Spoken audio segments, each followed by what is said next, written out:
إن الأكلة اللي في إيدي دي زمان كانت بتعتبر عملية هندسية معقدة جدًا، وإنك عشان تاكل معلقة كيك مع آيس كريم كان لازم تكون ملك أو على الأقل عايش في قصر. أصل تورتة الآيس كريم دي مش مجرد تحلية، دي كانت سلاح سري. في القرن 19 كانت بتتسمى بومب، يعني القنبلة. ليه بقى؟ لأنهم كانوا بيصبوها في قوالب نحاس شبه القنابل اليدوية بالظبط، والسر ما كانش بس في الشكل. السر كان إن الكيك بيقوم بدور الدرع المحارب اللي بيحمي الآيس كريم من حرارة الجو عشان ما يسيحش يعني قدام الضيوف.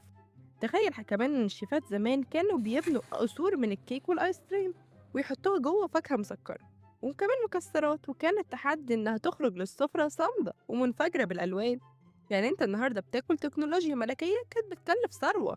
ومع السنين بقى القنبلة دي هادت وبقت الراعي الرسمي لكل عيد ميلاد في عز الصيف. ميكس الساقع كده مع الطري بيخلي دماغك تعمل ايرور، تفصل عن الحر كله وتروح لعالم تاني. عشان تعرفوا الزتونة في كل أكلة بناكلها متنسوش سبسكرايب واستنى الحكاية الجاية.